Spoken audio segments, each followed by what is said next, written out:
Assalamualaikum warahmatullahi wabarakatuh nih teman-teman ya. Selamat siang buat seluruh komunitas di channel. Apa kabarnya buat teman-teman semua? Semoga kalian diberikan kesehatan selalu, teman.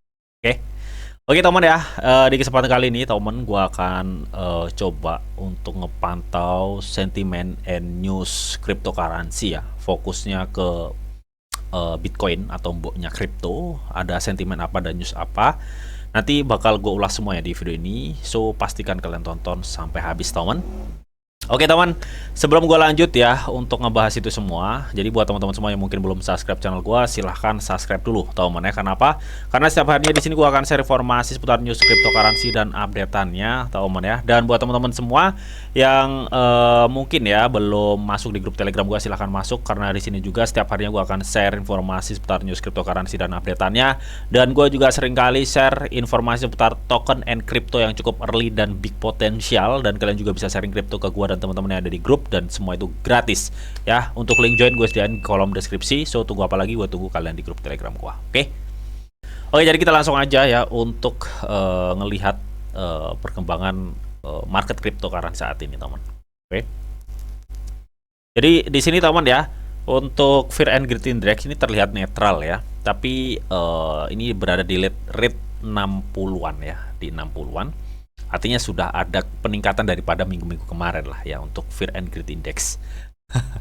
Dan saat ini kan sudah momen setelah halving lah ya, pasca halving teman. Ya, artinya saat ini kita tinggal nunggu pesta kripto di tahun 2025. Mudah-mudahan nggak ada faktor geopolitik yang mempengaruhi atau menahan hal tersebut gitu teman. Dan terlihat banget di sini untuk BTC sendiri itu saat ini kan naik ya, harganya di 64.389. Ini mengalami kenaikan tipis teman ya, 0,39% dalam kurun waktu 24 jam. Dan dalam kurun waktu 7 hari Bitcoin tuh naik 4% ya teman. Naik 4% karena di beberapa hari yang lalu BTC kan tembus di 61 kalau nggak 62 ya. Dan untuk rata-rata altcoin ya, altcoin ini mengalami pertumbuhan tipis ya. Mungkin ada sebagian memang yang mengalami pertumbuhan yang cukup lumayan, tapi rata-rata ini tumbuhnya tipis ya, 1%-an lah. Gua ambil rata-rata 1% sampai 2%. Oke. Nah, kiranya ada info dan news apa sih Bang mengenai sentimen kripto? Sebenarnya banyak ya cuy. Banyak teman. Oke, jadi kita kepoin aja. Ini baru 30 menit yang lalu nih teman ya. 30 menit yang lalu gue kutip dari apa namanya ini Wicher.guru, katanya kepemilikan MicroStrategy atau Michael Saylor ya, saat ini tuh dia sudah mengantongi laba yang belum direalisasikan itu sebesar 6,2 miliar US dollar pada investasi Bitcoinnya. Wow. Ya, jadi memang kita tahu ya, ini si Michael Saylor ini dia tuh setiap kali ada penurunan yang cukup signifikan untuk Bitcoin, ya dia itu pasti ngebeli cuy. Ya, jadi ngebeli ya. Jadi yang di bulan lalunya lagi ya teman. Pembelian dia tuh AVG-nya kena di 29 ya, di 29.000 US dollar untuk per satu kepingnya BTC. Terus dia melakukan pembelian lagi, terus AVG-nya kena di berapa ya, 31 apa 32.000 US dollar per kepingnya Bitcoin. Dan saat ini harga Bitcoin 64.000 US dollar ya teman ya. Dia udah cuan luber banget nih dari Bitcoin. Gak heran gitu ya, karena dia selalu DCA setiap kali ada penurunan tajam untuk Bitcoin. Jadi dia memanfaatkan penurunan tajam buat serok banyak. Intinya seperti itu. Ya, perlu dicontoh nih Michael Saylor ya. Dan kalian juga harus jor. Ini juga gue kutip dari BSCN ya. Ini FBI ya. Katanya mereka itu baru-baru ini mengeluarkan pemberitahuan peringatan kepada warga Amerika yang menggunakan pengiriman uang kripto yang tidak terdaftar. Ya. Jadi ini bisa diartikan apa namanya? Peringatan. Coba kita akan cek lebih. Ini banyak kok cuy notisnya. Oke, jadi FBI ini adalah Biro Investigasi Federal ya dari CIS teman. Dimana ini adalah badan investigasi utama dari Departemen Kehakiman Amerika Serikat saat ini teman ya. Mana FBI ini memiliki yuridiksi investigasi atau kewenangan investigasi atas pelanggaran lebih dari 200 kategori kejahatan ya, termasuk mengenai transaksi ini gitu teman. Nah, di sini katanya FBI itu telah mengeluarkan peringatan ya kepada semua atau seluruh warga di Amerika Serikat yang telah menggunakan pengiriman uang kripto yang intinya ilegal, yang tidak terdaftar di Amerika Serikat gitu, teman ya. Mungkin ya untuk menghindari money laundry juga ya, teman, karena mereka benar-benar memberi peringatan lah ya. Nah, peringatannya itu bentuk apa sih ya? Jadi di sini teman ya, katanya orang yang telah menggunakan layanan pengiriman uang mata uang kripto yang tidak berlisensi intinya, teman ya. Katanya mereka itu dimungkinkan akan mengalami gangguan keuangan selama tindakan penegakan hukum, teman. Artinya entah dana kalian tuh nggak bisa keluar atau entah gimana, intinya akan ada gangguan keuangan kalau kalian ngelanggar ini. Yang seperti itu. Ya buat warga AS yang masih bertransaksi di luar dari broker atau wallet yang nggak ada lisensinya ya, atau nggak ada izin di Amerika Serikat, itu dilarang, intinya seperti itu. Nah, jadi kalian akan beresiko kehilangan akses terhadap dana kalian kalau kalian menggunakan broker atau wallet yang kemungkinan nggak terdaftar di AS ini, teman. Nah, katanya pemberitahuan ini muncul tuh setelah penangkapan pendiri Samura Wallet ya, ini ya, Samura Wallet, dimana kalau kita lihat memang di profil Twitternya Samura Wallet aja dia jaga kerahasiaan transaksi Anda, identitas Anda terselubung ya. Mungkin tujuannya memang bagus, tujuannya ya agar privasi kita itu aman ya, teman. Tapi memang dari beberapa negara dan broker-broker kripto, intinya ya exchange kripto itu di tahun lalu ya pernah gue infoin itu, kalau nggak salah ada Binance dan OKX ya yang melarang atau mendelisting project-project kripto yang berproject sebagai salah satu token privasi gitu, temen ya. Jadi artinya transaksinya itu nggak bisa dilacak di situ. Nah, itu kan memungkinkan money laundry bisa masuk di situ karena transaksinya nggak dilacak. Sedangkan project-project kripto lainnya kayak blockchain itu transparan banget, bisa ngetrace transaksi-transaksinya gitu, teman ya. Ini dari mana kemana, dan berapa yang dikirim itu bisa. Tapi kalau di token-token project yang mengarah ke privasi ya, token privasi lah intinya, itu nggak bisa, teman. Makanya itu sangat dilarang banget. Dan pemberitahuan ini di pihak dari FBI ini memperingatkan warga Amerika Serikat semenjak ada pemberitahuan muncul penangkapan pendiri Samura Wallet yang menerapkan kayak sistem privasi gitu atau kerahasiaan transaksi atau identitas digital gitu, teman ya. Setiap transaksi cryptocurrency-nya ini di Samura Wallet, teman. Ya karena ini kejadian ini maka FBI dari AS ini memberitahukan para warganya kalau misalkan masih tetap dia bertransaksi di exchange berlisensi atau di wallet yang tidak berlisensi, maka mereka akan beresiko kehilangan dananya. Intinya seperti itu. Oke, sebelum kita lanjut ya ke pembahasan berikutnya, teman, di sini gue mau nginfoin nih buat teman-teman semua. Ya, jadi kali ini teman ya, gue ada acara eksklusif nih dengan Get.io yang dimana ini khusus untuk para komunitas Didi Channel, teman ya. Jadi di sini teman ya, buat teman-teman semua yang mungkin dari komunitas Didi yang belum punya akun Get.io ya. Jadi ini ada event eksklusif khusus komunitas Didi Channel aja, teman ya, dimana kalian dengan mendaftar Get.io, teman, dan melakukan deposit pertama, kalian di sini akan mendapatkan puluhan ya sampai ribuan dolar, teman ya, hanya mendaftar dan melakukan deposit pertama kalian. Nah, periode acara ini 22 April sampai 6 Mei ya. Jadi masih banyak kesempatan atau bisa dibilang 10-11 hari lagi ke depan. Dengan kalian mendaftar menggunakan kode undangan gua atau link referral yang gue sediain di kolom deskripsi, maka kalian akan berkesempatan mendapatkan puluhan sampai ribuan dolar ya ketika kalian melakukan deposit, teman, dan melakukan perdagangan di Get.io, teman ya. Jadi bagaimana caranya, Bang? Caranya kalian bisa langsung daftar Get.io, linknya udah gue sediain di kolom deskripsi. Habis itu jangan lupa kalian KYC level 2 ya, teman. Selain untuk keamanan juga sebagai salah satu syarat untuk kalian bisa mendapatkan hadiahnya. Nah, setelah KYC gimana? Kalian di sini ya hanya cukup deposit sama dengan atau lebih besar 50 dolar, kalian akan mendapatkan 5 dolar ya. Kalau kalian deposit 200 dolar, kalian akan mendapatkan 10 dolar di akun spot kalian, teman. Ya, jadi ini adalah event khusus buat komunitas Didi Channel aja, teman. Ya. Dan misalkan kalian nih perdagangan spot lebih dari 200 dolar ya, kalian akan mendapatkan 5 dolar ya. Lebih dari 1000 dolar untuk perdagangan spot kalian akan mendapatkan $10 ya. Deposit kalian udah dapat, kalian berdagang kalian juga dapat gitu teman. Nah di sini kalau kalian misalkan nih jago future ya, kalian bisa selesaikan perdagangan kontrak future sebesar $2.000, maka kalian akan mendapatkan voucher kontrak sebesar $50.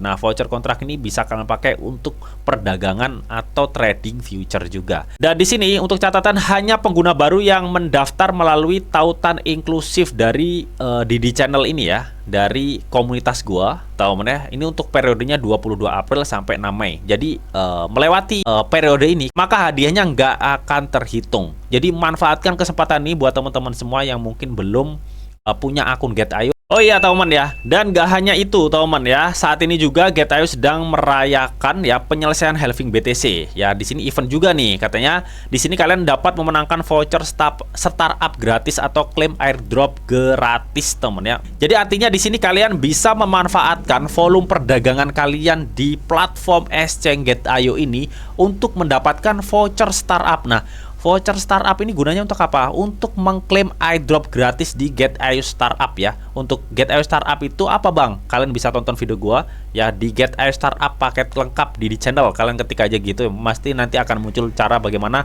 untuk mengikuti Get.io Startup. Nah, di sini intinya teman ya, mereka itu bagi-bagi hadiah ribuan dolar untuk kalian mengikuti event ini dengan kalian memanfaatkan volume perdagangan kalian teman ya. Dan untuk hadiah ketiga ini ada VIP plus 1 selama 15 hari. Cara mengikutinya gimana bang? Caranya sebenarnya cukup mudah ya. Kalian tinggal memanfaatkan volume perdagangan kalian. Contoh nih ya, intinya semakin tinggi volume perdagangan kalian entah di spot atau di future, maka semakin tinggi pula hadiah yang kalian dapatkan seperti voucher startup dan plus $10 poin seperti contoh yang ada di sini gitu teman ya. Dan ada bonus VIP untuk buat teman-teman yang bisa mengundang referral teman ya. Intinya seperti itu untuk eventnya, dan untuk link joinnya nanti gue sediain di kolom deskripsi teman. Oke. Dan kalau kita lihat memang saat ini ya untuk BTC mengalami kenaikan tipis ya, mengalami kenaikan tipis kalau kita lihat tadi di CMC teman ya. Tapi sebelumnya kan BTC sempat turun. Kemarin gue dapet info tuh dari yang nonton live gue, karena ada isu dana BTC dipindahkan kemana gitu ya. Bisa aja hal itu terjadi. Tapi di sini teman ya, dikutip dari YouTube katanya Grayscale Bitcoin Trust atau GBTC memecahkan rekor tidak biasa teman ya. Jadi memang GBTC ini cukup fenomenal ya, bisa dibilang. Fenomenalnya gimana? Karena GBTC ini kan semenjak di approve atau menang oleh SEC ya, alhasil dia bisa iniin ETF ya, ETF Bitcoin. Nah semenjak itu Grayscale penjualan Bitcoin atau bisa dibilang dana keluar dari Grayscale itu cukup signifikan, karena memang dana BTC-nya di Grayscale ETF-nya ini kan tadinya bertahan bertahun-tahun ya nggak bisa keluar karena ada kendala hukum lah intinya dengan SEC. Jadi semenjak di approve itu kan dana keluar semua langsung, dan itu penjualan besar-besaran ya, memungkinkan kemarin itu kan waktu harga BTC tinggi-tingginya langsung ada penjualan, langsung crash parah ya gitu teman ya. Grayscale kenapa kok memecahkan rekor, intinya seperti itu ya. GBTC teman ya menjadi sebagai produk exchange trade fund atau ETF global yang berkinerja sangat buruk. Jadi banyak sekali yang mengaitkan kinerja buruk dari Grayscale ini teman ya, karena memang ada perbedaan yang cukup signifikan mengenai biaya di ETF-nya ya. Jadi banyak ETF lain seperti IBIT, BlackRock, yang Fidelity dan lain-lain itu menerapkan biaya rendah banget ya, rendah. Ini rata-rata 0,2% dari emiten ETF teman. Nah si Grayscale ini menerapkan 1,5% sendiri cuy. Jadi transaksinya cukup mahal. Makanya banyak orang-orang keluar dari ETF Grayscale itu pindah ke ETF yang lainnya karena dari faktor biaya. Itu ya. Itu banyak analis memperkirakan hal tersebut, teman. Nah, tapi ini menurut eksekutif dari Grayscale ya. Mereka itu mencatat bahwa tim ahlinya nantinya akan membuat ya updatean yang cukup signifikan untuk membuat biaya tidak sesignifikan saat ini. Intinya seperti itu. Dia akan berbenah lah, intinya seperti itu. Makanya dia juga saat ini menyandang kinerja terburuk ya untuk ETF spot Bitcoin teman. Baru-baru ini yang lagi hot-hotnya itu ada Ethereum ya. Katanya ETH tidak harus diperlakukan sebagai keamanan. Jadi ini sebenarnya udah gue infoin ya di info gue semalam, teman ya, dimana memang mereka untuk Ethereum ini gitu teman ya, kan digadang-gadang akan menjadi ETF spot berikutnya setelah Bitcoin. Tapi di sini katanya menurut orang dalam ya yang dikutip oleh Reuters ya, katanya Komisi Sekuritas dan Bursa SEC diperkirakan akan menolak persetujuan spot Ethereum ETF bulan depan menurut orang dalam. Katanya ini udah gue infoin ya di grup Telegram gua gitu, teman. Tapi di sini, teman ya, salah satu pendiri dari Ethereum itu berontak setelah mendapatkan info tersebut ya, kemungkinan mendengar lah ya. Di sini konsensus yang menuntut SEC atas peraturan Ethereum gitu, teman. Ya. Katanya dalam langkah hukum yang signifikan, konsensus ini telah memulai gugatan terhadap Komisi Sekuritas Bursa Asing di AS atau SEC ini, teman ya, untuk melindungi blockchain Ethereum dari apa yang dianggap melanggar peraturan. Karena SEC itu menganggap Ethereum melanggar peraturan karena kan baru-baru ini kan menuduh Ethereum sebagai sekuritas, intinya seperti itu. CEO konsensus ini adalah salah satu pendiri Ethereum juga yang bernama Joe Lubin ya. Joe Lubin ya teman, ini bukan Vitalik ya, tapi ini yang Joe Lubin ya. Jadi Joe Lubin ini adalah salah satu pendiri Ethereum juga nih, dan selaku CEO konsensus teman ya, dimana dia kan juga menuntut atas tindakan SEC ini. Intinya seperti konsensus ini ingin melawan SEC ya, karena SEC telah menganggap Ethereum sebagai sekuritas, karena ini bisa berdampak parah ya untuk ekonomi di AS, kata si Joe Lubin ini ya, karena Ethereum pada dasarnya itu suatu teknologi blockchain yang bisa dibilang pionir untuk pengembangan teknologi ya kan, karena banyak sekali ya dApps atau teknologi-teknologi baru yang berdiri di atas jaringan Ethereum ya. Kalau Ethereum bermasalah kan otomatis yang ada di bawah jaringan Ethereum itu juga kena imbas atau kena dampaknya gitu teman. Dan menurut Joe Lubin, dengan SEC menganggap ETH ini menjadi sebagai sekuritas, itu menurut Joe Lubin adalah hal yang menahan inovasi di negaranya atau di AS itu sendiri. Dia seperti itu, teman. Oke. Nah, oke, kita akan balik ke news berikutnya, teman ya. Jadi memang kita tahu, teman ya, bahwa Bitcoin saat ini kan sudah melakukan halving keempatnya, teman ya. Nah, di mana teman ya? Di sini gue kutip dari Bitcoin Magazine, katanya satu dari hanya 4 Bitcoin Epic SAT ya, atau SAT langka ya, yang baru saja dilelang dengan harga lebih dari 21 juta US dollar. Wow, ya teman. Jadi Epic SAT itu apa sih, Bang ya? Jadi kalau kita tahu, jadi satuan terkecil dari Bitcoin itu namanya Satoshi, dan satu Bitcoin itu ada sekitar 100 juta Satoshi, teman. Nah, karena kita tahu Bitcoin kan memiliki siklus 4 tahunan, yaitu siklus halving ya, dimana setiap siklus halving itu ternyata teman ya, ada Satoshi yang bisa dibilang cukup langka ya, dimana Satoshi itu terbentuk setelah halving itu terjadi, teman. Nah, Satoshi langka ini maksudnya gimana, Bang ya? Satoshi yang tercipta ya setelah halving itu katanya mereka itu mengandung atribut khusus yang menjadikannya unik ya, dan penomoran ordinalnya itu yang membuat semakin bisa dibilang ini adalah salah satu Satoshi yang cukup langka, intinya seperti itu. Misalnya nih, Satoshi pertama yang ditambang setelah peristiwa halving Bitcoin dianggap lebih langka dibandingkan Satoshi lain di blok yang sama ya. Jadi itu yang memungkinkan harga Satoshi langka ini atau Epic Satoshi ini cukup mahal, cuy. Nah, baru-baru ini Bitcoin Magazine ini juga nge-tweet nih, teman ya, bahwa Satoshi pertama dari blok halving keempat Bitcoin baru saja dilelang seharga 33 Bitcoin atau BTC, dan itu kalau di kurs dolar itu senilai 2, juta US dollar atau 2,1 million US dollar. Dan ini bukti pelelangannya, teman ya. Final bidnya ada kena di 33,3 BTC harganya. Jadi cukup menggiurkan, teman ya.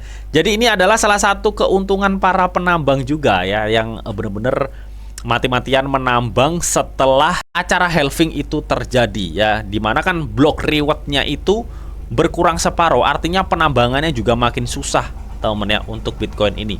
Dan ketika mereka mendapatkan Satoshi, itu adalah salah satu Satoshi yang langka atau epic Satoshi yang diperebutkan para penambang untuk dilelang dengan harga yang cukup signifikan, teman. Oke, jadi mungkin itu aja teman ya, informasi seputar news serta sentimen Bitcoin. Semoga informasi ini bisa bermanfaat buat teman-teman semua. Dan tetap sebelum gua akhirin video ini, di sini ada disclaimer on bahwa untuk trading dan investasi di dunia cryptocurrency itu sifatnya sangat berbahaya atau sangat-sangat beresiko tinggi, teman. Jadi bijaklah kalian di dalam mengelola atau memanajemen keuangan kalian. Semua keputusan yang kalian ambil adalah tanggung jawab kalian masing-masing. Di sini dia hanya memberikan informasi yang didita untuk kalian semua. Oke, mungkin itu aja yang bisa gue sampaikan di video ini. Semoga bisa bermanfaat. Jika kalian suka video ini, jangan lupa kalian klik like, share, komen, dan di subscribe, teman, karena sekali subscribe itu gratis. Dan tentunya kalian akan mendapatkan update-update video terbaru dan info-info terbaru dari Didi Channel. Oke, sampai jumpa, bye-bye.